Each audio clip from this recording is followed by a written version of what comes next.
नमस्कार, आदाब। हम बोल रहे हैं बकचोद न्यूज़ से। तो आज की इस हमारी खास रिपोर्ट में है कुछ बड़ी हस्तियां और कुछ सनसनीखेज खबरें जिन्हें आप सुनकर देखकर दंग रह जाएंगे। और शायद ये भी हो सकता है कि आप अपने ही दांतों से अपनी ही उंगली काट लें और ज़िंदगी में कभी उंगली करने लायक ना रहें और आपके कान से खून भी आ सकता है।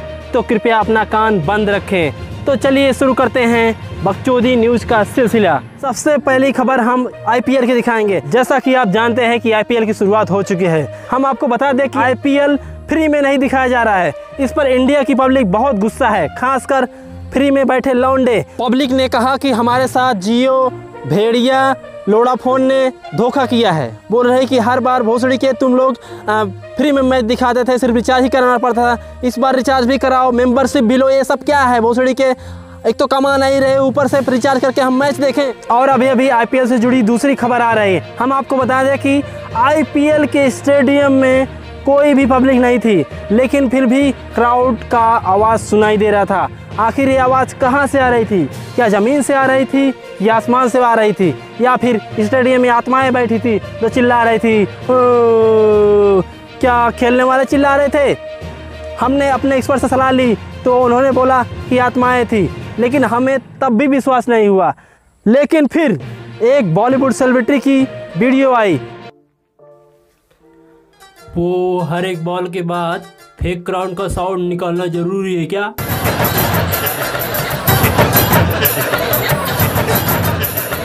तो हम आपको बता दें कि अभी अभी सबसे ताज़ी खबर, सनसनीखेज खबर निकल के आ रही है। जी हाँ दोस्तों, एकदम ताज़ी खबर है, एकदम अभी अभी ताज़ी खबर निकल के आ रही है कि रिया ने खाई जेल की हवा। जी हाँ दोस्तों, आजकल जेल में रिया जेल की हवा खा रही हैं। और हम अभी खड़े हैं, आप देख सकते हैं उधर, आप उधर देख सकते हैं रिया के घर के सामने मैं खड़ा हूँ। थोड़ी ही दूरी पे है, मैं जा सकता हूँ लेकिन मैं नहीं जाऊँगा क्योंकि रिया जेल की हवा खा रही है आजकल। तो दोस्तों हम आपको बता दें कि रिया को लेकर अनूप खोनी ने एक अखंड बयान दिया है जो कि आजकल के लौंडों के लिए बहुत ही अच्छा साबित हो सकता है। तो चलिए सुनते हैं अनूप खोनी के अखंड बयान को। अनूप खोनी ने आजकल के लौंडों के लिए बहुत ही अच्छा बयान दिया है। चलिए सुनते हैं, आपको ज़रूर सुनना चाहिए अनूप खोनी के इस अखंड बयान को। नमस्कार, मैं अनूप खोनी क्राइम पेट्रोल से। मैं आजकल के लौंडों को संदेश देना चाहता हूं कि ज़रूरी नहीं कि हर लड़की शहजादी हो, कुछ हरामजादी भी होती हैं जैसे कि रिया। इसलिए सावधान रहें, सतर्क रहें, नहीं तो आपकी भी ज़िंदगी के लौड़े लग सकते हैं। बस इस एपिसोड में हमें दीजिए इजाज़त। जय हिंद। ध्यान रहे, सही वक्त, सही जगह, सही कदम।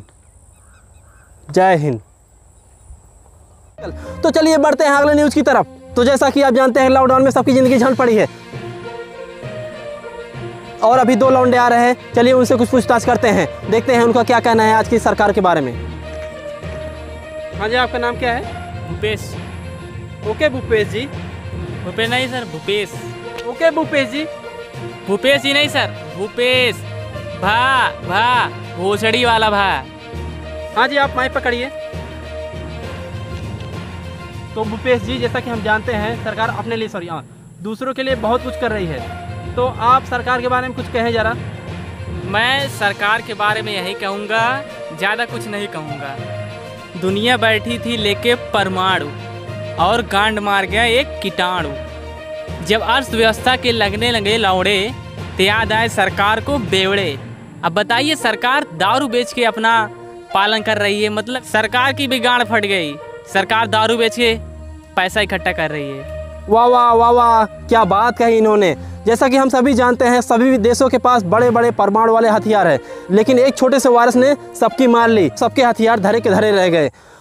तो भूपेश जी, ये दोनों जन आपके कौन है? ये मेरे बेस्ट फ्रेंड है। अच्छा, आपके लगता है बहुत अच्छे बेस्ट फ्रेंड है। हाँ। तो भूपेश जी, अगर आप मरने वाला हो इस लॉकडाउन में तो आपकी आखिरी इच्छा क्या होगी? मेरी आखिरी इच्छा यही है, अपने बेस्ट फ्रेंड की किडनी बेचकर आईफोन लेना है। अबे किधर भाग रहे हो तुम लोग? मैं आईफोन कैसे लूंगा बे? अबे किडनी तो देते जा। क्या बताएं, बेस्ट फ्रेंड भी अपने नहीं रहे हैं। अबे किडनी तो दे जा। तो बस आज के इस एपिसोड में इतना ही, मिलेंगे अगले एपिसोड में। धन्यवाद।